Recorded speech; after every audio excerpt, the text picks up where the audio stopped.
ठीक है। नहीं यार, हाँ ठीक है, थोड़ा तेज बोलना। जी देखिए, आप जो इस समय हो ब्रज 84 कोस की सीमा में हो। ब्रज का जो तात्पर्य है, ब्रज का अर्थ आप ध्यान से समझो। ब्रज का जो संधि विच्छेद आप करते हो, ब्रज जो है ब्रह्म, ब्रा जो है ब्रह्म रूपी उससे बना है। तो जहाँ ब्रह्म की रज हो यानी पर ब्रह्म की रज, उसको ब्रज कहते हैं। तो ये रज ऐसी है, यहाँ पे जो है देवता भी आने को तरसते हैं। तो उसी श्रेणी में जब ठाकुर जी इस जो है ब्रज में लीला कर रहे होते हैं, यानी साक्षात नारायण जो साक्षात लीला कर रहे होते हैं, तो महादेव जी का बड़ा ही जो है भाव उमड़ता है कि जब तीनों लोकों के स्वामी ऐसी छोटी छोटी लीलाएं कर रहे हैं, जो है जो तीनों लोक का स्वामी है वो एक आपने सुना होगा कि वो छाछ के लिए नाच देते हैं जी। हाँ, तो ठीक उसी प्रकार जैसे ठाकुर जी यहाँ पे दिव्य लीला कर रहे होते हैं, उसी श्रेणी में यहाँ पे जो है महादेव जी आते हैं। तो ये हैं बैणी शंकर महादेव, इनको कहते हैं।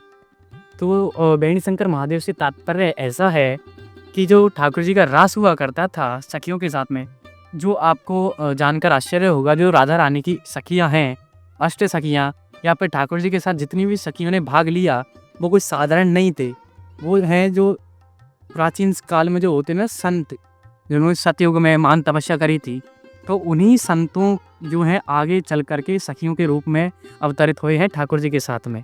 तो वो जो संत थे वो ठाकुर जी के साथ में सखी रूप में यहाँ पे रास किया करते थे, सखी रास किया करती थी। उस रास में जो है ऐसा माना जाता है कि साधारण किसी व्यक्ति विशेष का या पुरुषों का आना वर्जित है। और जब ये बात महादेव को पता चली, और ठाकुर जी तो उनको ऐसे आने नहीं दे सकते थे, तो जो महादेव हैं वो श्रृंगार करके आते हैं, यानी सखी वेश बनाकर आते हैं, और सखी की जो चोटी होती है उसको बैणी कहते हैं। तो जो महादेव हैं वो बैणी बना करके आते हैं, तो इसलिए ये हैं बैणी शंकर महादेव, ये ब्रज में ऊंचा गांव में ठाकुर जी। और जो इनका तात्पर्य ऐसा है, जो शिव जी की जो गुरु हैं वो भी ललिता जी कही जाती हैं कई स्थानों पर।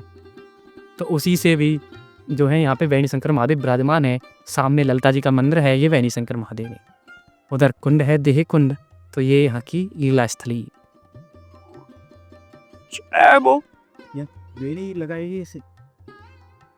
नहीं, ऐसा तो कोई नहीं यहाँ पे। पहले ये तो अभी जो है नई मूर्ति है सफ़ेद वाली, बाकी यहाँ पे जो पुराने पत्थर है ना, यही हुआ करते थे। अच्छा, पहले कोई पत्थर मूर्ति बाद में रखी थी। शिवलिंग के स्टाइल के लग रहे प्रभु जी वो भी। अब बाकी चीजें तो नहीं है, बाकी यही पुराना प्राचीन है। बैणी शंकर हमें ये है वेड़ी शंकर। पहले वहाँ जाना 56 पतुआ गाड़ी के कटिया ने 56 तक